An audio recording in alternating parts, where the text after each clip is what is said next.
Jonah, Coleman, and Denzel Boston are staying loyal.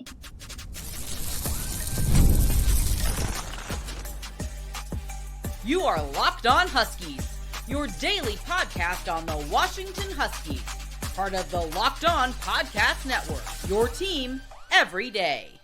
Welcome back into another edition of the Locked On Huskies podcast. I'm Roman Tomashoff.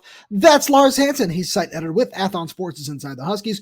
I'm the site editor with Huskies Wire. Thank you for making this your first watch or first listen of the day, as we are part of the Locked On Podcast Network, your team every day. And today's episode is brought to you by Game Time. Download the Game Time app, create an account, and use code LOCKEDONCollege for $20 off your first purchase. Lars, we got a really fun show coming at all day every day today, but just a quick reminder, make sure you click that subscribe button down below, like the video, leave a comment down below if you're here on YouTube, and if you're audio only, please leave us a 5-star review. All those things really do help us out a lot. We got so much more transfer portal news coming, over the next couple of weeks. Whenever things happen, you know where to find it, right here.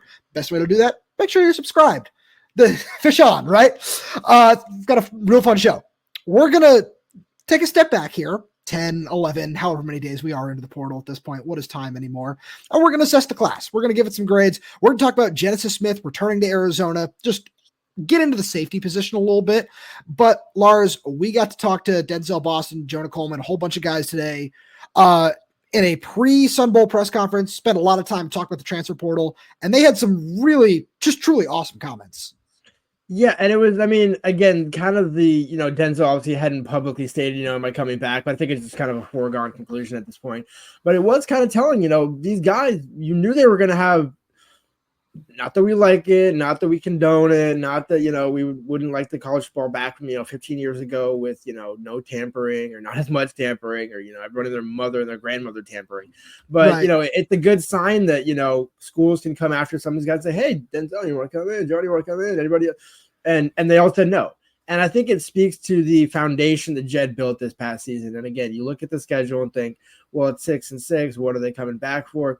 It's why I kept mentioning Jonah mentioning the 2022 recruiting class when I spoke to him at Big Ten Media Day. And he was like, look, there's something different when you go through a hard struggle that year one and it's going to be rough, but everybody's on the same page. And I think that's exactly what this case is here, where again, obviously Kamor leaves and certain guys leave. And that's just, with the defensive coaching change, it's probably going to be expected on some level. But aside from the Kamori one, there really hasn't been a oh my God, what are we doing here? The sky is falling in Rome sort of thing. And the fact that you guys, they can turn down, 6-7 figure offers and say, no, we want to finish this job here at Washington, I think speaks volumes for the foundation that Fisch built this year. So I absolutely agree with you. For any everydayer who hasn't seen it, I want to read just a little bit of the quote. I put it out over on Twitter that Denzel Boston had when he was asked, hey, did you consider that at all? He said, and I'm quoting him here, I love this program. I grew up here. I grew up watching UW play on the biggest stage. I'm valued here. Why would I throw all that away for a little bit of money? That was awesome. I love that. Yeah, hats off, especially in this world of the transfer portal, everything like that. People are going to say, oh, that could change the drop of the hat. I strongly disagree in this case. Jonah Coleman spent some time talking about what it would mean to him to get a degree from UW and be the first person in his family to graduate from college. And it's nice hearing those stories where somebody asked and said, hey, to both of you guys, how many schools have come after you in the transfer portal? Denzel Boston said his agent, his representation had heard from 8 schools, at least 3 or 4 that made what sounded like a big push. When Jonah Coleman was asked, Denzel was like, yeah, every team in the country. And Jonah was like, yeah, it was around 10 schools, whatever. Damon Williams was asked later, and he just said, no, we're just going to leave that comment where it is. I respect him for answering it that way is what I'll say. But I look at that. And this is, we're not knocking anybody who did enter the portal when we say these things, because everybody has their own decisions to make. And, they want to go where they want to get snaps, where they feel, just valued for a reason X, Y, or Z, as Jonah did say. So I look at that and I say, with these two guys, with the foundation that Washington is trying to build under Jedd Fisch, with, what we could see coming over the next week or two in the transfer portal, having guys like this to build around is very, very important. Where guys like Denzel, who is an in-state player who, you hear him talk like that and you just say, it makes you think back to I've seen it on Twitter a couple of times, the Chris Peterson OKG. You think of things like that. think about what it means to Jonah to be part of just this development of what Jedd wants to do. He is completely bought in. We know that because we saw it in Arizona. We know it from the way that Jedd talks about him. And just seeing those things are what make me really comfortable with where the program can be under Jedd Fisch, as long as you're able to continue to get the right talent in place. Right. And we know the fact that Jedd is a firm evaluator in talent. Like, talent evaluation is not a struggle for Jedd. And really anybody in this department at this point, because when you look at all the guys that they're transferring, they all make sense. The guys that they're bringing in, for example, or, Jonah coming to Arizona, they're coming from Arizona to Washington, and these sorts of things. And it all just kind of lines up with, there's a lot of word salad that Jedd does say. Let's just kind of be honest about that. But there is like truth in it. And that's what's kind of frustrating. It's like, okay, can we cut down the word salad to maybe like a paragraph or just maybe like 2 or 3 sentences? Because it's all true. Like, if you go look at everything, it's like, hey, we need to add at this position. We need to add at this position. What are the first 2 positions that he addressed? The ones that Jedd was harping on the most. And so you look at it and think, okay, you're going to naturally lose some guys. Think about it from an NFL perspective. How many times a year, you go through a season and say you're a second or third year guy and you're like, hey, you know what? I kind of want to get traded. I want to go just a new opportunity, a fresh start. I'm not going to get more snaps next year behind this guy. And it's almost like I would be concerned if I'm Jedd if those players didn't feel that way. If hey, I'm good riding the bench. I'm good cashing my checks. I'm good. I don't need to play. I'll just, make money here. So there's an earnest of, when you're an athlete, you want to compete at the highest level. You want to go chase those, goals and aspirations. But at the same point, most of the guys that are on the roster this year can do that at Washington. You don't have to go and chase a Georgia, because if you think about some of the schools that probably reach out, we won't speculate exactly, but how many of them are going to be in a better position next year than Washington? Yep. Let's be real. It's not being a homer. Absolutely. It's being real. And Lars, a huge part of that is DeMond Williams. Like, that's what a lot of this is, you look at the offense and obviously seeing a guy like Kelly Tafai, who could have been a big part of this offensive line. You've seen him get offers from all over. Like, that would have been a really, really nice piece to have. And I have a lot of thoughts on the offensive line. We'll get to it a little bit later on. But I look at that and I say, I completely agree, where because of DeMond, Washington is in a fantastic spot for next season. There are a lot of improvements that need to be made. I don't want to just say like, oh, everything is wonderful. No. There are still a lot of improvements that need to be made looking forward, but you don't have to go into that and say, hey, what's our starting quarterback going to look like? Is he going to be somebody who can make plays? We've seen him do that. There are still improvements that need to be made, like with everybody, but because of DeMond, that this program is in a really good spot, at least in that regard. And with guys like Jonah and Denzel, with this kind of messaging, I feel very strong about the future of this program as a whole. On top of that, the 2 things that kind of can't go undersold here. Jonah has been influential in the recruiting of transfer portal guys. I'm not saying Denzel hasn't, but you just really see like Jonah is like I said from the beginning of this season, he's the heartbeat of this offense, really the heartbeat of this roster. And so like he goes as Jedd and Scotty go.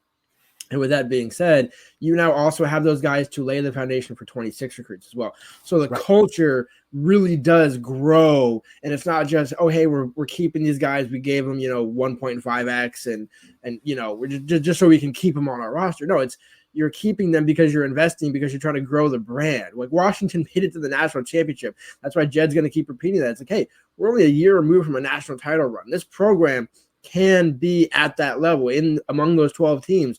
We just got to get back to that, and we got to build it back quickly. And to Jedd's credit, he's done that. Absolutely. Lars, we got to move on here because we got to talk about Genesis Smith, one of the top safeties in the transfer portal, staying at Arizona.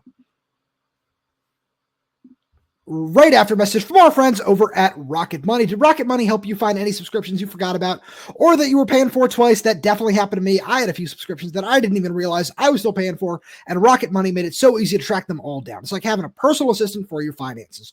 Rocket Money is a personal finance app that helps you find and cancel your unwanted subscriptions, monitors your spending, and helps lower your bills so you can grow your savings. It brings everything together in one place, whether it's subscriptions, your spending habits, or even the goals you want to hit this year.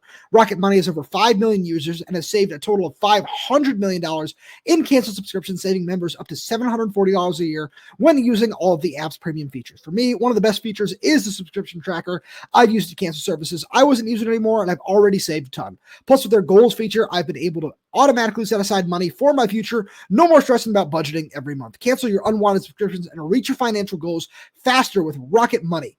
Go to rocketmoney.com/lockdown today. That's rocketmoney.com/lockdown. Again, rocketmoney.com/locked-on. We've also got a message from our good friends over at Game Time, because Game Time is focused on togetherness this holiday season. That means when you bring people together at live events, the experience is that much better, and it's the perfect gift because Game Time also has a new feature called Game Time Picks that makes it tickets for your favorite live events even easier, which is great news for anybody who wanted to go watch Husky basketball, who had a great win over Washington State last night as we record this on Thursday. We can also talk about a cracking game. The Seahawks were making a push for the NFC West. That's going to be really fun to watch.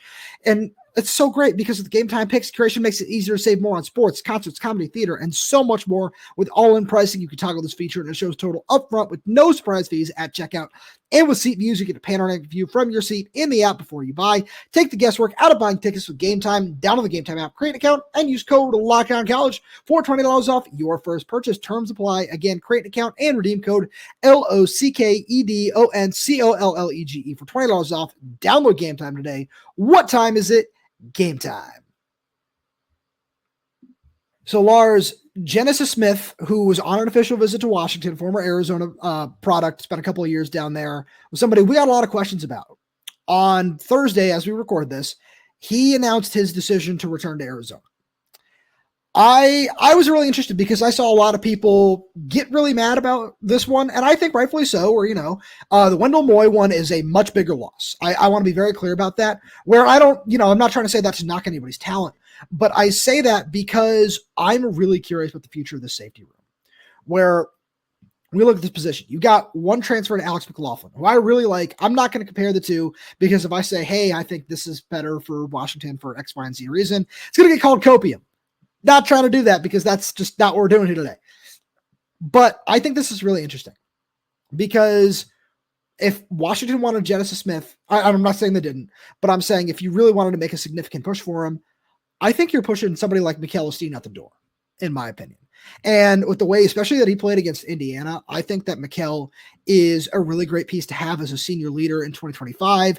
You pair him with Alex McLaughlin. And then I look at the safety room, and Lars, you can attest from when we were at fall practice, some guys that they really, really like are in this room, whether it be Rashawn Clark, whether it be Peyton Waters. Vincent Holmes is somebody that they've played a lot and seem to be really interested in giving a shot at the position. And another guy who played a lot in the Weber State game before he got hurt, and I don't think we've seen him since, was Raheem Wright, where this is a really interesting, really young safeties room. And getting a veteran player is very important.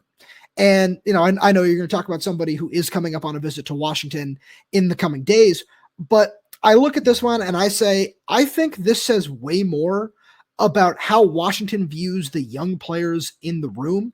And they said, hey, you might have to Genesis Smith. We're willing to take you, but you might have to compete with Peyton Waters. You might have to compete with Rashawn Clark, who we've seen play corner, play safety, play nickel. He's played all over the field, played offense too, according to Josh Jackson, where I think it says way more about that than, hey, Washington missed on this guy.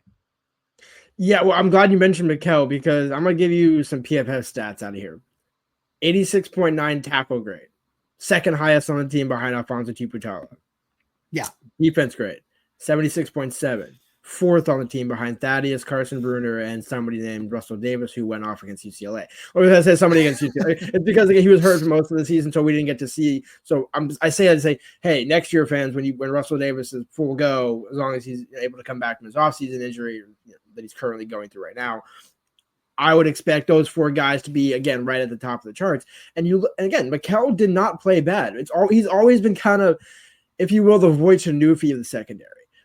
not necessarily undersized, but kind of undersized, depending on what you're asking, but always makes plays, always is in position to make a play and not really get burned over the top or, be in bad positions when it comes to angles. And so I think when you looked at it and think, look, Makell is not going to be a guy that's, again, this is not an indictment of character. It's actually praising of his character. He's not going to be a guy that goes into Vinny's office and says, hey, I need 500 snaps. I need this and that. I need $2.5 million in NIL. It's like, no, he's very comfortable in his own skin. He's very comfortable where he's at. And I think a guy like that, those are the guys that usually end up, I'm not saying Makell in this case, but just the type of character where, look, I'll be on a special teams. I'll do this. I'll do that. And surprisingly, I'm going to have, not unsurprisingly for us, have a 5, 6, 7-year career in the NFL, just kind of making it as a guy, a good team player who can kind of do a bunch of different things for you. And I would imagine maybe Makell gets some special teams reps just because I would like to see some starters or, upperclassmen on those, teams next year, punt coverage, kick coverage, that sort of thing. That's just my personal opinion from the Chris Peterson days, the days of actually having good special teams coverage. But with that being said, go ahead. No, I was going to say, yeah, that's beside the point today. Right. That's beside the point today. But the reason why I bring all that up is that's why Makell wouldn't leave, because as I wrote on Athlon Sports, he's now one of only 2 guys left from that 2020 class. And the other guy that's currently accounting for that is Garrett Hatcher, who's coming back from Oklahoma. Yeah. So anybody that could have the argument to transfer, you would think if EJ is going to go, maybe Makell, the former Lawndale teammate, would also go with him. And I think at this point, the fact that he hasn't entered, at the very least, this is what the spring portal period would be for. Where, look, stay, compete, see what happens, and then, if they want to push some of the young guys up, if the young guys want more playing time, sort that out in spring ball. But this is also why, kind of to pick up on your second point, they're getting CJ Christian from FIU on campus on Friday. He has visited a couple other schools. This guy, I mean, man, if there's an all badass team when it comes to safeties, putting Alex McLaughlin and CJ Christian next to each other, go look up a picture of CJ Christian. Just like every bit of Cam Fab vibes, where it's you got the tattoos, got everything going. But it's just it's another kind of piece to where guy who's forced fumbles, picks, tackles, kind of in that similar Alex McLaughlin more with look, we just want playmakers in the secondary. And I think, that kind of fits with what this defense wants. And I think it'd be an interesting addition if he doesn't have to choose one. I agree that it'd be an interesting addition. And I don't want to say anything that it's, I don't know what the best way to say this is, where I don't want it to sound like, it's, you take that guy over Genesis Smith. Well, I don't think that's the case, but I think it's more like, for somebody from FIU, it's a lot easier to move up a level and say, hey, I'm going to compete for a spot in the rotation. Especially because correct me if I'm wrong, but it's 2 years of eligibility remaining. And so I look at that and I say, yeah, you can bring that guy in alongside Alex McLaughlin and say, hey, we want you to compete for a starting spot. Where it's easy enough for Genesis Smith to just say, I'm going to go back to Arizona because I know I can start there. And I think that's fair. I think that's completely fair because, it goes back to what Denzel Boston and Jonah Coleman were talking about is, hey, I want to go somewhere where, I know I can be comfortable with X, Y, and Z. And I think that he would have felt that way under the coaching staff. But maybe if you want all those extra snaps that you might not get with, somebody like Peyton Waters, who Washington burned his red shirt by basically exclusively playing him on special teams. So we know that there have to be some big plans there. And if you're saying, hey, yeah, I got to compete with the sophomore who has a really high ceiling and has played a lot on special teams, that might not be in my best interest. I think that's completely fair. But at the same point, I would understand why some Husky fans might be frustrated with why it's, hey, this is a guy who Fisch recruited and played under Fisch and doesn't want to come back. Well, what's up with that would be the question. I agree with that. I would just the devil's advocate counter argument. And again, no indictment on any players. No, there's no shade of enemy. But sometimes you also don't want, you kind of hey, you know what? I'm okay not bringing this player. I'm okay not bringing Noah Fafita, for example. I mean, again, this past year maybe is a different discussion. If you get him in January 2024 versus December 2024, I'm not making that comparison. But I'm just saying, back then, I think certain guys would have made more sense. Now Jedd gets to be more selective because, you're not just taking guys to take guys and say, hey, you know what? I need to, stack my roster full of Arizona guys so I can say players are loyal to me. It's loyalty can actually still exist without you having to follow them. You can still speak highly of a coach and, hey, you know what? I appreciate what Jedd and Coach Rich did for me at Arizona. But with those situations, it's almost like a linebacker. It's hey, you had so many guys coming back at linebacker. You didn't necessarily need multiple veteran transfers at that position, because what are you going to do? Just be a bench guy for 1 year? And then, there has to be logic that goes into some of these thoughts. And so I just want to be clear, like, because the player doesn't follow him doesn't mean, especially in this new age of portal where it's like, look, it's about expanding the new horizons and finishing jobs more so than it is, the loyalty of, hey, he played with him or he coached him or he recruited him. And it's like, it's not an indictment one way or the other. So sometimes it's not a fit based on, roster construction, things like that. And that's the biggest thing where I have to bring it back to this before we move on. I'm really excited about the future of this room because there's one name that I didn't mention in that.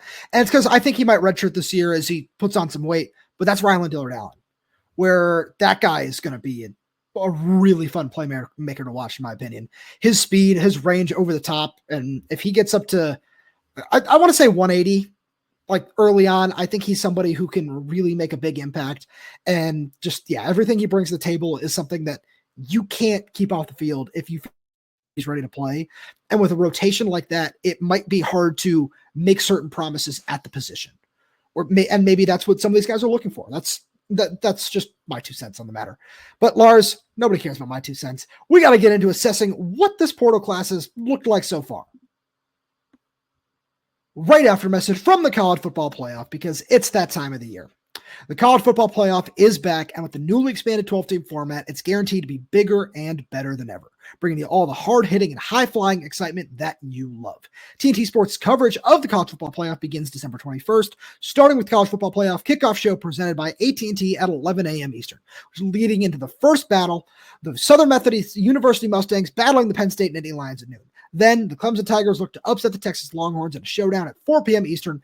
Don't miss a moment of the action. Watch the College Football Playoff presented by Allstate live on TNT, True TV, TBS, and Max. So Lars, before we get into it, right off the bat, what would you grade Washington's portal class so far with, as we record this, at 4:09 p.m. on Thursday, December 19th? So things could have happened, and there might be a bonus show between when we recorded this and when this episode is released. What would you give this class? I mean, part of me wants to be not necessarily cynical, but just kind of like, well, you only have 6 guys so far. So sure. Like C's get degrees, yes, but I'm going to say like C plus B minus. And the reason why I say that is because, again, like we said, there's only 6 guys in there. Once the portal finishes, and once, January 1st, 4th, 5th comes around and the guys are enrolled and all those sorts of things, like from the guys they got, I would say it's a B in terms of, quality and need and position and stuff like that. Because again, you got to adjust the offensive and defensive line, but I still think there's much to be desired, especially along the defensive line on the secondary. So again, I don't want to, say, oh, hey, B plus, you got all the guys. It's like, no, it's a solid like B talent edition, but I'm going to say like B minus C plus in terms of overall grade, just because of the lack of depth. And that's more so context of time. So I agree with you. That's why I went a little harsher here, where I have it at just a C, where I look at it and I say, the depth is there, where you've got one really nice top end piece right now in Carver Willis, where that's a guy where, he told our buddies over at Dogman that he's going to come in and play left tackle. You and I have other thoughts where we think that that's a situation. You get him on campus, you figure it out then. That's half of what recruiting is, right? Just say, hey, we want good talent. We want you to come in the door. We'll figure it out once you get here. It's fine. So I wouldn't be surprised if he played right tackle, if he sticks it left, we'll see how it goes. But that's one of the reasons I have it at a C is you absolutely need more. And, we've seen like part of it is because of Wendell Moy going to Tennessee as well, where I looked at that. I would, if he's in this class, I would say, I'd probably give it a B, where that's really solid along the offensive line, where you and I both believe that another year of Maximus McCree would end up being really solid. We expect some of the younger guys in the room to maybe take a jump forward. And while they might not start, be a significant part of the rotation.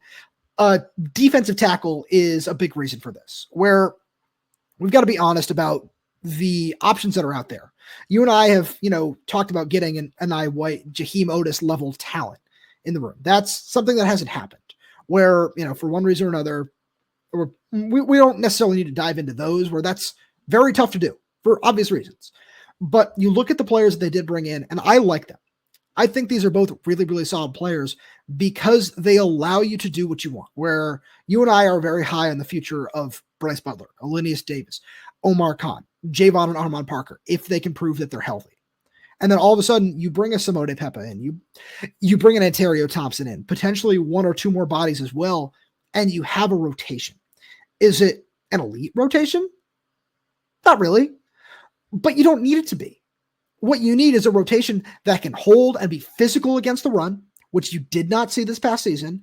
And that's exactly what Simote Pepa brings to the table.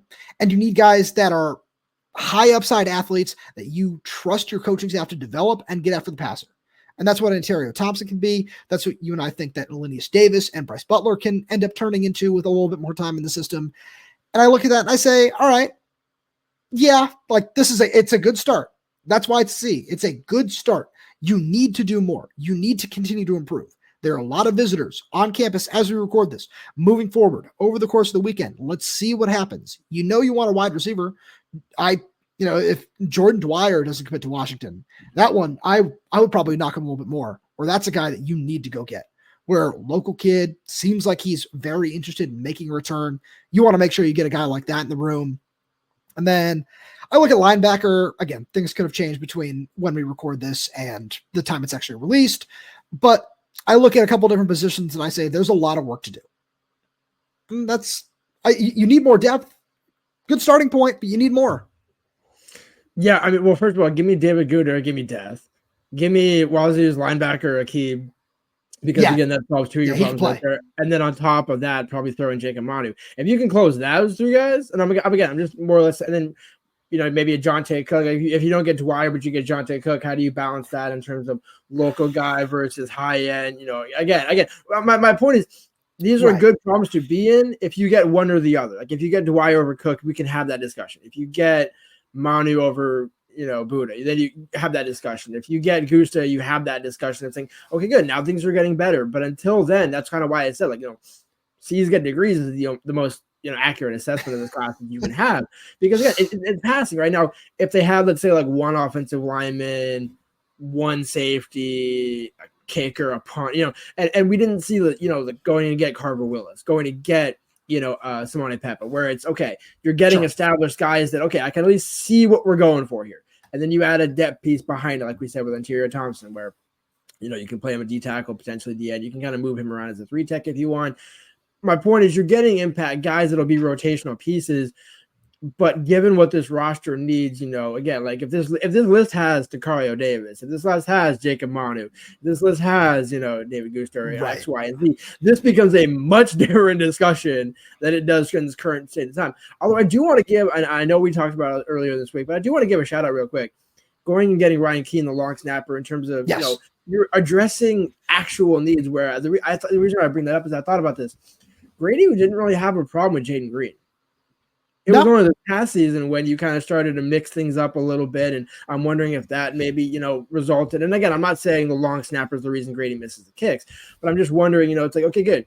You saw problems that you had this season, and you went to address them with scholarship guys and guys that were, first, second team, all conference guys at their respective previous schools. And you look at it and think, okay, everything you're doing is correct. It just needs to be more. And the hard part is, there's only so much you can do to get guys, it's like, hey, we'll give you, what is it, like $1 million to sign, $1 million to visit, or, $500,000 to visit. Like, what's the total number here? And so, with the crazy world of college football, you can't just like, hey, how come they're not getting any guys yet? It's like, well, the portal, once people go in the portal, you can commit and sign whenever you want. Right. It just matters when you go in the portal. That's the only thing that matters.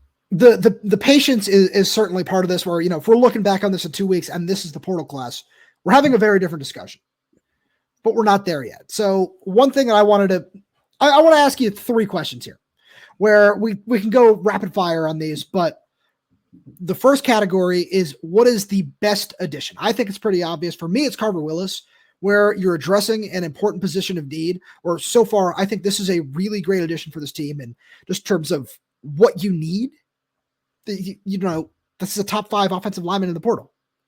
Yeah, I mean, I my only counter would be just if I'm picking somebody other than Carver Willis, it would be Simote Pepa, just because the high end potential and what he did in 2022. But I agree, it's Carver Willis. So that was going to be the second one, where I think that's the best get. For me, most important get was Simote Pepa, where I look at him and I say, you need somebody with that body type who is experienced to get the run against the run. When we committed, we talked about the Kyle Whittingham factor in all this. And if he thinks you're tough and he thinks you can play defense, I trust you to play defense.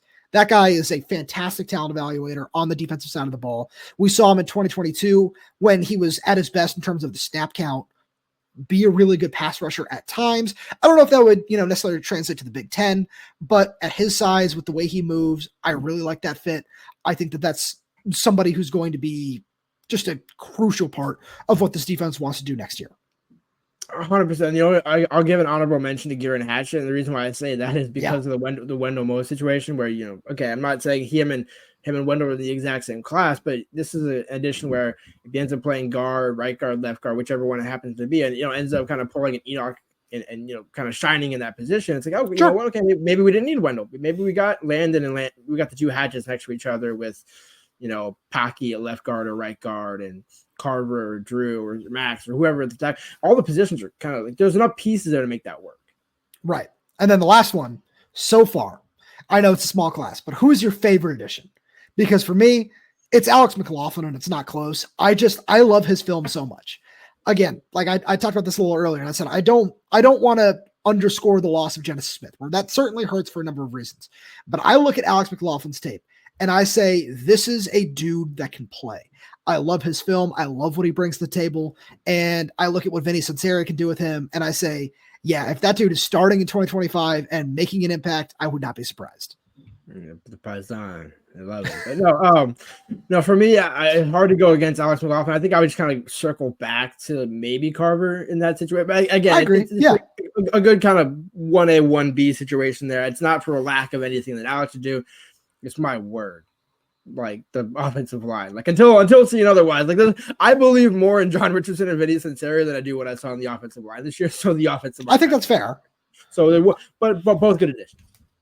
Lars, as always, thank you so much for being here. Thank you to all everydayers tuning in. We really do appreciate your support. And if you want to hear just the latest on rumors, news as they happen before we even have a chance to record, make sure you check out our Locked On Huskies Insider program. The link to that is down in the description below. Get a free 2-week trial, and after that, it's $4.99 a month. At some point next week, we're putting out a little Christmas gift for all our insiders, where we're doing an exclusive Q&A where you only get access to that link if you're part of the group. We'll send rumors, breaking news, recruiting, anything we're hearing. We're sending all that directly to your text message inbox. If you have any questions about that or anything else, all you got to do is reply. We answer all your questions as soon as we possibly can, and it's a lot of fun. We got some good reviews. We really appreciate everybody out there who has subscribed to it. We're having a lot of fun with it. It's pretty awesome.